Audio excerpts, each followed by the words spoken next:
We're going to talk now about the actual swing, something that I feel like has been quite a bit overcomplicated over the years.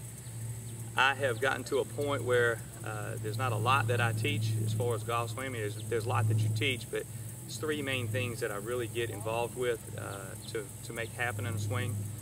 Once again, that's in the swing itself, but setting up what we spoke about before is obviously the most important part of being able to make the motions. But the last three parts of the puzzle of the duck actually get into what's called loading, pushing, and releasing the golf club. Really, to me, it doesn't have to be any more complicated than that. I think if you get set up properly and move the proper parts of your body at the correct time, a lot of things happen on their own without you having to try to force the golf club back to the ball and manipulate or correct anything. So once we have that nice setup, the three things that I really stress are simply turning your shoulders against your braced back leg. So that back leg just doesn't move at all. It stays in this one position as you take your shoulders and turn what you feel like is level away from the golf ball.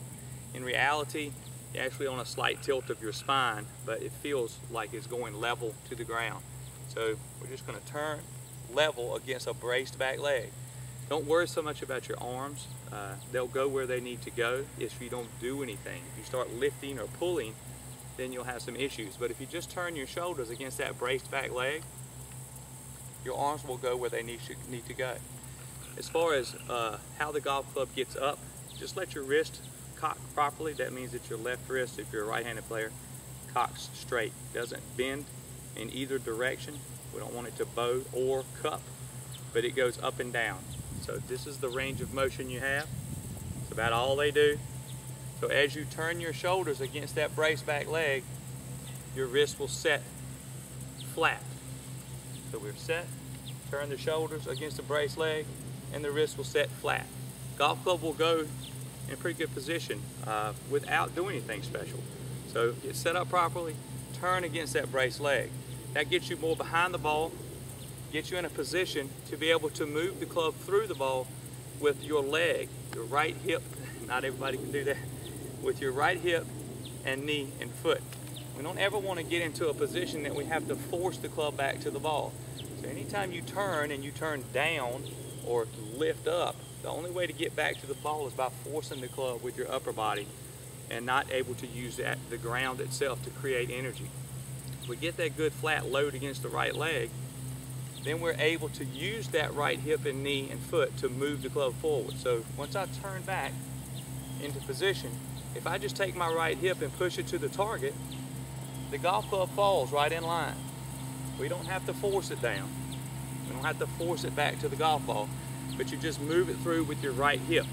Don't have to do anything but move the right hip to the target, and your arms will fall and maintain a nice powerful angle.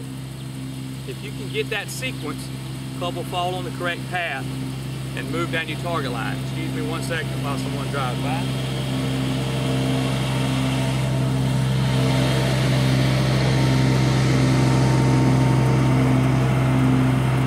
Wrong time of the day to come out here, I think. Anyway, if we can get that good load and then that good sequence of motion through, the relationship between the shaft of the golf club and your left forearm, if you're right-handed, actually just follow down. You don't have to do anything. We don't lose the angle by trying to force the club back down. So we're going to turn against that back leg, feel the pressure, feel the brace, and then move the hip through, and the golf club falls. Now, the weight of the club head will actually help it release back through the golf ball. So we've got the first two, first of all the setup. The second two things that are in the puzzle is the load and then the push, which is starting the proper sequence forward from the right hip, knee, and foot instead of your arms and shoulders. So once we got the club moving on a consistent path back to the back of the ball and through the ball, then it's just a matter of timing the release and rotation of the golf club. Golf clubs are designed to rotate. And so when we swing through the golf ball, we want to be aware of how the golf club rotates and when it rotates. And that's what squares the face back up to the ball. It actually happens more on its own when you get the proper sequence and path. You don't even really have to do it a tremendous amount, but you do need to be face aware as to did I release the club at the correct time too early or too late. So when we get the club coming on the correct path, moving back into the back of the ball, we want to feel the arms rotate the club. Your forearms, not your shoulders, not your hands. The hands don't do anything but hold the golf club. But your forearms are what does the rotation. I can attest to that because it cost me quite a bit of speed when I lost my hand because I'm not able to use my right forearm to help power the release of the golf club. So instead of swinging 120 miles an hour, now I'm swinging about 100 miles an hour. So it's very important to get that release in the golf club. So that's what helps square the face up. I look at it in a way is that your path tells the golf club where to start, with the golf ball where to start, and the release of the club face tells it where to end up. So if we're swinging the golf club down our target line through the proper sequence, then it's just a matter of timing the release of the club face to make it go straight. You'll never do it perfectly every time. You'll hit some a little left, a little right, but doing the best you can to tighten up that pattern and understand what club face release relative to the path is. So we've got the three things that we're talking about once we get set up is turn against that brace back leg, start the golf club forward and move the golf club through the ball with your back, hip, and knee and foot. It's not done with your shoulders or your arms or your head, but load, push, and then release and time the release of the golf club. It really can be that simple. It's just really not that hard. The effort level we want to keep at a minimum, I say a minimum, at a nice even range of 75 to 85%. Most of the time you'll notice that when you try to hit the ball too hard, you use your upper body too much, and that gets you out of sequence. So keep it in that nice comfortable 75 to 85% range. Turn against that back leg, feel the pressure, use it to push you through, and then release the golf club and time it.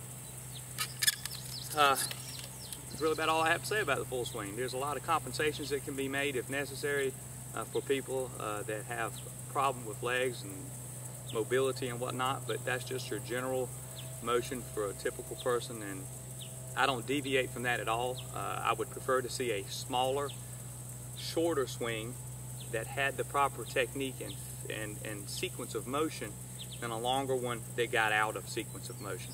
So let me just demonstrate that real quick. To me, it's just this golf swing here that goes to about there and through is significantly better than one that gets up, gets long, and breaks down, and you have to force it back down. So shorter to me is better than longer. Turn against the leg until your flexibility says you can't go anymore. I don't want it to break down here or lift up. Just turn against that brace leg as far as you can go, then use it to push you through, and then release the golf club. Thank you for your time. If you have any questions, give me a shout. PuzzleDuckGolf@gmail.com. Thank you.